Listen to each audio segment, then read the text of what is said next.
Hi, I'm Margie. And I'm Mary. There is one day that occurred during my junior year of high school that I'll always remember. I had to go to school, sit in a classroom for over 3 hours with little breaks, and take a test that involves 5 portions of learning. This test had a lot of pressure associated with it, and overall it was just not a good experience. I am not the only one who had to go through that. Many of you have taken either the ACT or the SAT. As someone who has taken the SAT not once but 3 times, I have a lot of experience with what this test brings to the table. Your success on these tests is not an accurate indicator of how you will succeed in college and later on in life. More colleges should stop considering an applicant's ACT and SAT scores when looking at their applications, since there's things that better indicate how successful they'll be.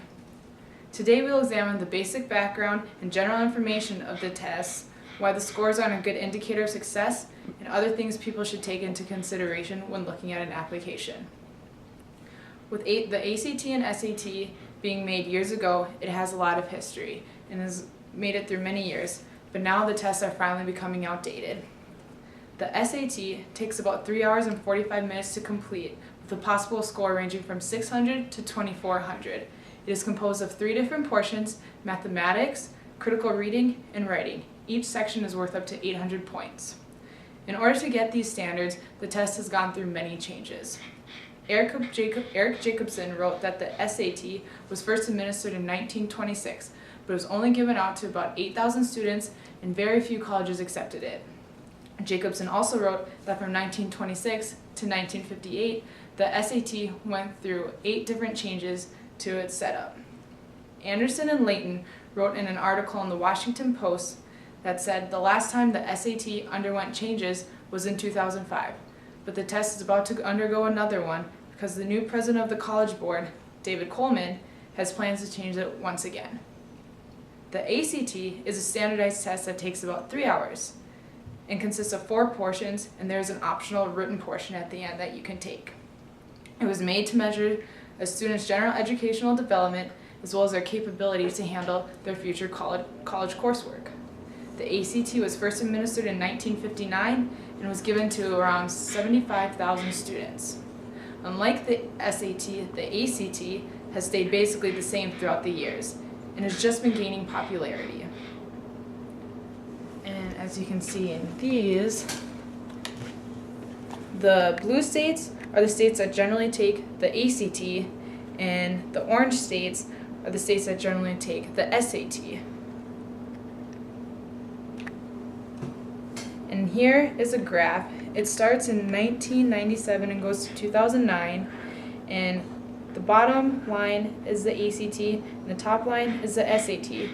But just this year, more students took the ACT than the SAT. Now that you know the basic backgrounds of this test, it's time to talk about the reasons why they're not a good indicator of someone's success. There are many things that are wrong with the test, and one of them is that they're said not to be equal among races. Noli Rooks wrote in her article that a complaint was recently filed with the U.S. Department of Education stating that the Black and Latino students in the New York City area consistently scored lower than the white and Asian students. The reason behind this is that the white Asian students made up the majority of the population of the prep and higher level schools, while the Black and Latino students made up the majority of the population of the lower ranked schools.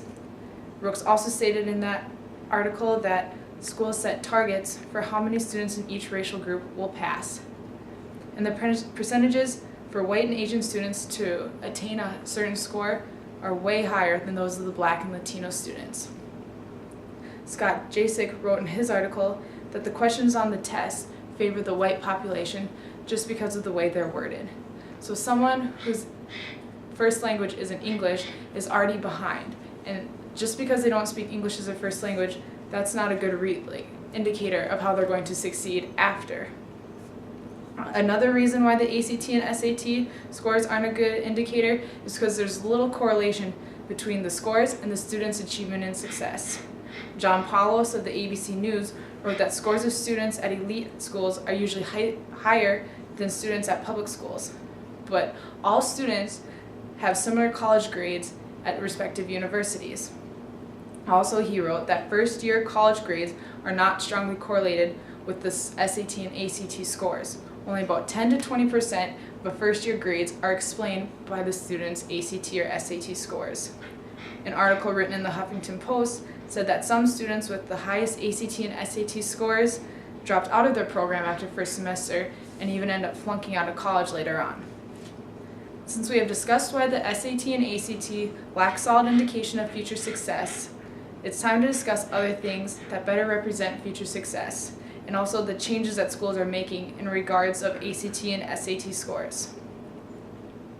There are many other things that contribute and also indicate a student's future success. One thing is that colleges want to see why you want to attend their school. Butler of the U.S. News wrote in her article that if a college requires you to send in an essay or letters of recommendation, just to focus on those things, because they want to see, like I said, why you want to go to the school, so just make sure those letters of recommendation in your essay are flawless and perfect. She also said, instead of joining a million different groups in high school, just focus on a few and dedicate yourself 100% to those groups. Colleges want to see that you're well-rounded in a certain area, because then they can diversify their student body. The number of schools who no longer require the ACT and SAT scores are skyrocketing. More than 800 colleges in the U.S. no longer require you to submit your scores on those exams. The schools that no longer require the tests to get in range from community colleges to top-level schools. So you have a broad range to choose from. In order to find the growing list of schools that no longer require the test, you can find that list at www.fairtest.org.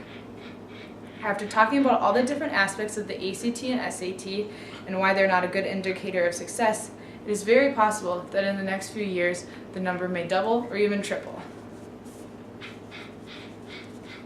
Today we have discussed the basic background of the tests and changes they have gone through, why they're not a good indicator of someone's success, and also other things that colleges should take into consideration.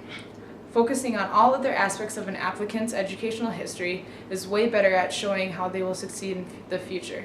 With more colleges realizing it, students and the colleges themselves are benefiting.